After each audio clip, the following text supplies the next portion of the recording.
Oke, halo teman-teman, assalamualaikum warahmatullahi wabarakatuh. Di kesempatan kali ini saya sedang berada di lokasi skirmish lagi. Kita sudah melaksanakan kegiatan skirmish airsoft gabungan ya, kurang lebih sekitar 70 sampai 80 orangan yang hadir. Teman-teman lagi pada main di sana dan saya di sini akan mereview unit yang nganggur.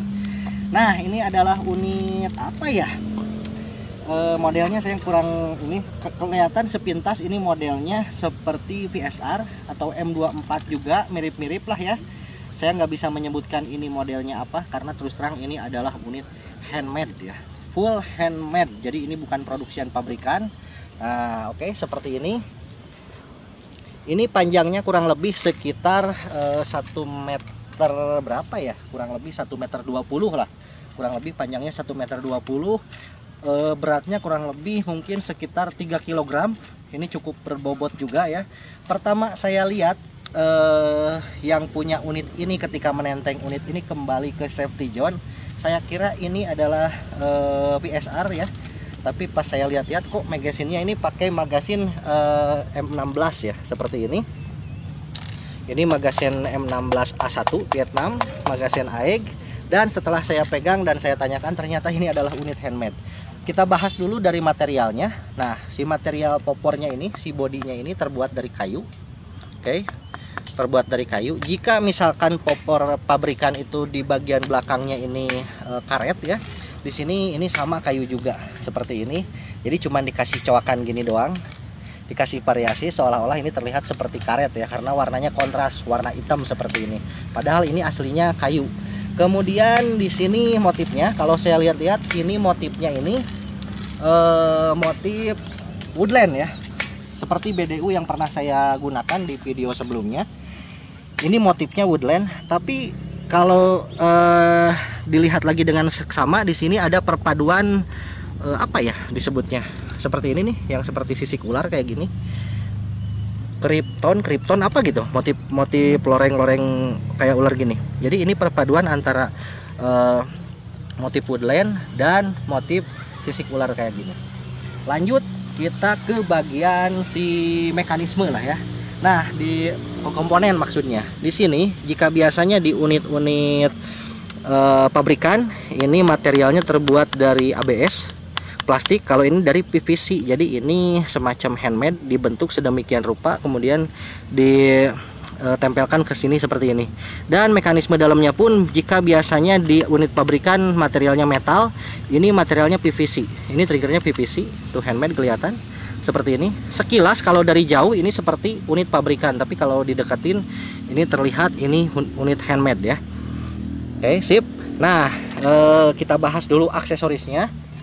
Kalau aksesorisnya ini aksesoris asli pabrikan, ini adalah ECOG atau ACOG biasanya.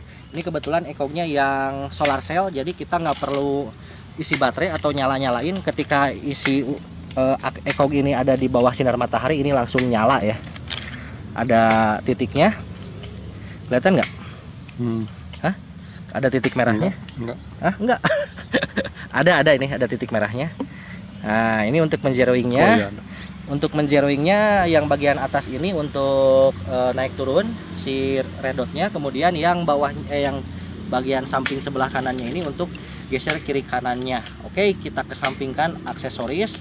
Nah, sekarang lanjut ke bagian apa ya, bodinya. Nah, si bodinya ini materialnya sudah metal. Ini saya nggak tahu dari shock breaker motor atau apa ya. Kita tarik aja seperti ini.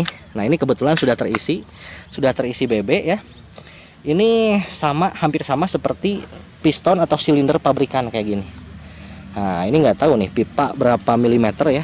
Terus kita lihat si coakannya pun sama. Ini coba bisa dilihat di bawahnya. Ini nih, kelihatan nggak? Nah, ini coakannya ini sama seperti pabrikan.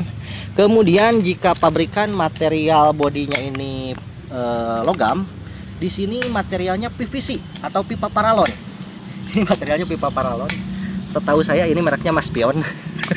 Serius, ini mereknya Maspion. Kemudian ditempel di atasnya aksesoris-aksesoris seperti ini. Mungkin ini juga PVC ya, seperti ini. Kemudian ditempelin pisir di depannya kayak gini. Oke. Nah, dan di tengah-tengahnya ini ada settingan hop up-nya. Sama seperti pabrikan, hop up-nya bisa disetting kayak gini, pakai obeng. Sip. Nah ya. Kemudian kalau misalkan airsoft sniper pabrikan biasanya bentuknya itu kerucut. Jadi semakin ke depan dia semakin mengecil. Nah ini kelihatan ya, dari pangkal sampai ke ujung diameternya sama. Nah, bisa dipastikan ini adalah pipa PVC ya. Oke, kita dorong ke depan seperti ini. Nah kita dorong. Jika biasanya airsoft pabrikan itu si bolt actionnya itu fungsi ya, jadi ini buat acuan. Kalau misalkan kita belum dikebawahin seperti ini nggak bisa ditembakin. Kalau ini cuman variasi doang, cuman gini doang, bisa kita tarik ke atas, bisa ke bawah. Oke, ini untuk menekankan bahwa ini adalah bolt action, tapi sebetulnya ini cuman impresi doang, kurang lebih kayak gitu. Ini kebetulan sudah diisi dengan BB 0,36 gram. Menurut yang punyanya ini FPS-nya kurang lebih sekitar 400 sampai 420 FPS pakai BB 0,2. Dan kurang lebih sekitar 350-an pakai BB 0,36. Ini sekarang saya pakai BB 0,36 dan akan saya cek akurasinya ke depan, ke sebelah sana. Kameramen bisa mendekat ke sini. Waduh, fogging. Kita tembak tuh. Ada karung putih di sana. Jaraknya kurang lebih sekitar dari sini 10, 20, 30 meteran. Saya pakai ECOG yang sudah disetting, sudah di zeroing. Kita tembak satu kali, langsung kena. Oke, kita tembak lagi, kena lagi. Kita kokang, kita tembak lagi, kena lagi. Oke, mantap akurasinya. Oke, sip. Oh sorry, ada satu yang belum sempat saya sampaikan tadi.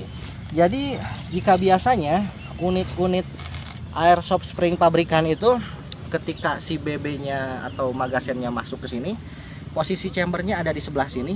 Nah ini beda. Jadi posisi chambernya ada di depan sini. Jadi ini semacam apa ya namanya? Seperti mekanisme shotgun spring seperti M56 atau K7G yang ada posisi antrian di sini. Ada ruang antrian BB di dalam unit di luar magazin ya. Coba saya tunjukin dulu sedikit. Kalau misalkan kita cabut, kata yang punyanya ini harus diposisikan seperti ini.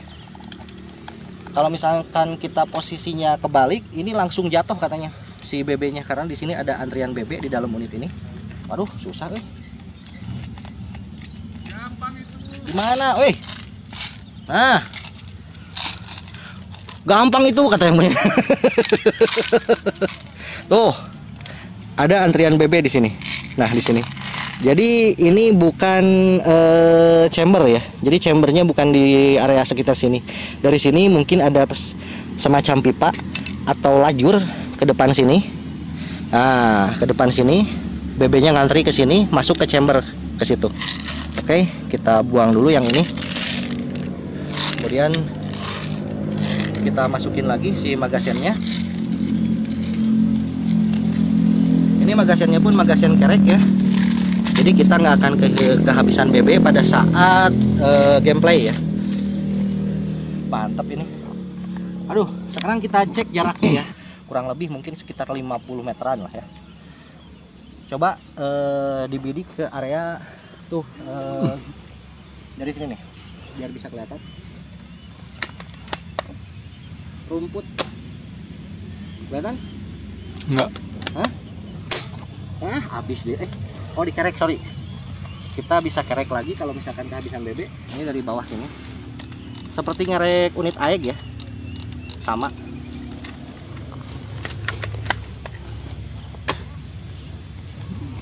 Itu bagian hitam yang kontras. Iya. Terus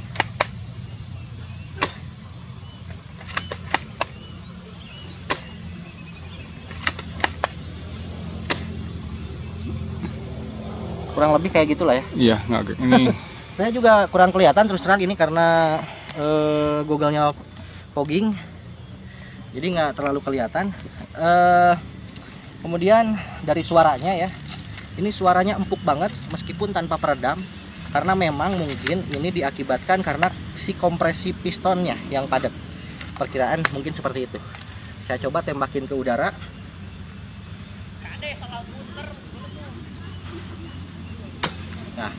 Bisa dideketin. Kita dengerin suaranya. Nah, empuk banget ya. Mungkin ini karena si kompresinya padat.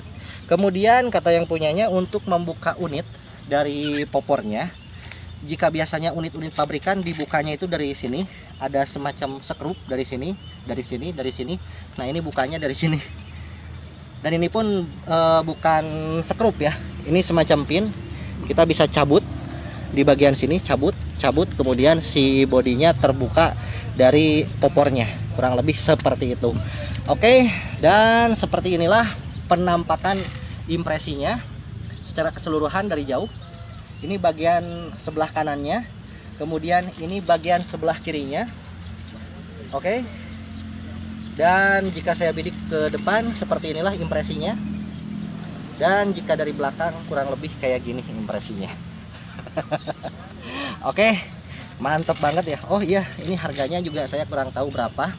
Mungkin kalau misalkan kita hitung-hitung biaya bikin seperti ini, perkiraan saya dari ekoknya ini kurang lebih sekitar 600, mungkin 700 ribuan. Kemudian dari PVC, ya namanya PVC ya pasti murah lah ya.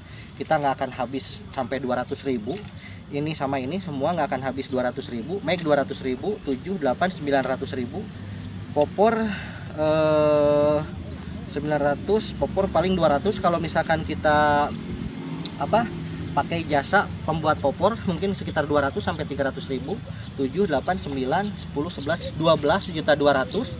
Dan si unitnya ini ya tergantung kreativitas teman-teman lah ya, kurang lebih mungkin sekitar habis 1,5 jutaan.